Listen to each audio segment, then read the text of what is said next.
Boker Tov, mes amis, on va toujours continuer avec le premier chapitre du traité Avot.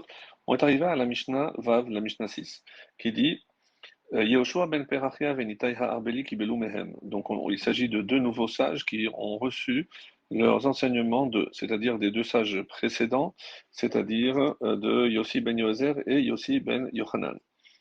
Et Yoshua ben Perachia disait, fais-toi un maître, acquiers-toi un compagnon d'études, et juge tout homme avec un a priori positif.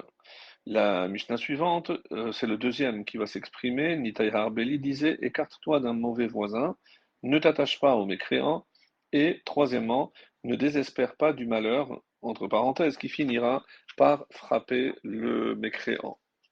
Alors, juste un petit rappel historique, puisque on avait déjà expliqué que chaque fois qu'on parle de zoug, d'un binôme, généralement donc un était Nassi et l'autre Al-Beddin. C'était le cas de Yossi ben Yoézer et de Yossi ben Yochanan. Donc ça se situe, bon, ils furent respectivement Nassi environ 200 ans avant la destruction du deuxième temple. Et c'est à cette époque-là qu'exerçait le Kohen Gadol, le grand prêtre Yochanan Kohen Gadol, qui a placé plusieurs institutions concernant le Maaser, notamment la Troumot Maaser, qui doit être remise par le Lévi à un Kohen et dont la consommation par un Juif qui n'est pas Kohen est également punissable de mort. Alors qu'il exerça donc son sacerdoce avec rigueur et piété durant près 80 ans, malheureusement à la fin de sa vie, il fut influencé par les hérétiques et il devint lui-même, d'après la Gemara, sadducéen. Nos Chachamim expliquent que malheureusement c'est son orgueil qui l'a conduit à ne pas admettre que les décrets des Chachamim pouvaient le concerner, ceci étant tout à fait comme c'est marqué, qu'ils ont tout fait pour éloigner l'homme juif ordinaire de se trouver dans une situation où il pourrait malheureusement venir à transgresser un commandement de la Torah. Alors, dans le traité de Kiddushin, en 66a, on rapporte qu'il y a eu des événements dramatiques à cette époque-là. En effet, suite à la défection de ce Kohen Gadol, de Yohanan, le régent juif de cette époque était le roi Yanaï, qui était lui-même Kohen d'ailleurs, et il a revendiqué d'être intronisé Kohen Gadol. Comme le Sanhedrin s'était opposé, en remettant en cause l'intégrité, on va dire, de sa lignée généalogique, il décréta la mise à mort de tous les membres du Sanhedrin.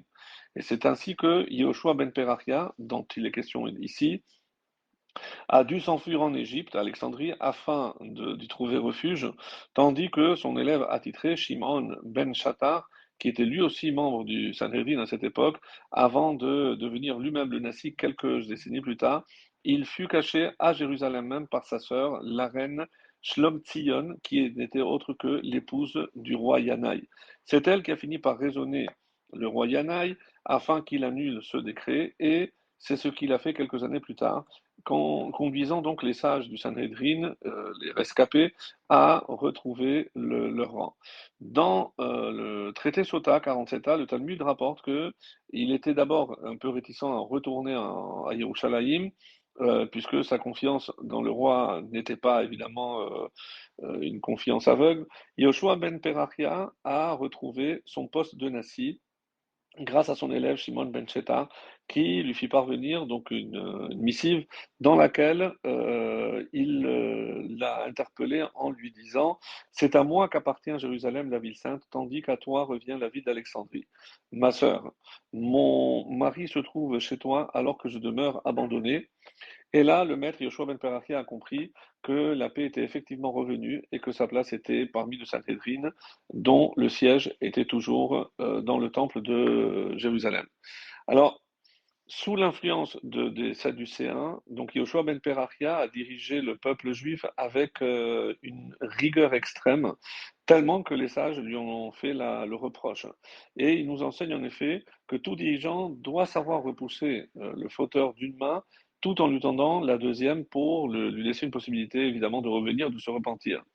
Il est rapporté qu'à l'occasion donc de ce retour à Jérusalem, Yehoshua ben Perachia, ce maître dont il est question ici dans cette Mishnah, il s'est arrêté en chemin dans une auberge où la maîtresse de maison le servit avec beaucoup d'entrain, beaucoup de déférence, Et il dit à son élève qui l'accompagnait, comme cet aubergiste est bien. Son intention, évidemment, était de louer son attitude qui faisait honneur au Chachamim. Son élève, qui n'a pas saisi évidemment la pensée, l'intention de son maître, a rajouté, elle n'est pas si belle que ça, ses yeux sont ronds. Yehoshua ben Perachia, devant une telle remarque, a sermonné son élève, puis l'a excommunié. Ce dernier, empli de remords, vint le voir jour après jour afin d'obtenir son pardon, mais malheureusement, rien n'a fait. C'est alors qu'un matin, où Yehoshua ben Perachia avait eu un peu de compassion, il avait décidé de le pardonner. Quand il s'est présenté à lui, il était en train de faire le schéma, il lui a fait un signe de la main pour lui dire qu'il lui pardonnerait dès qu'il aurait fini.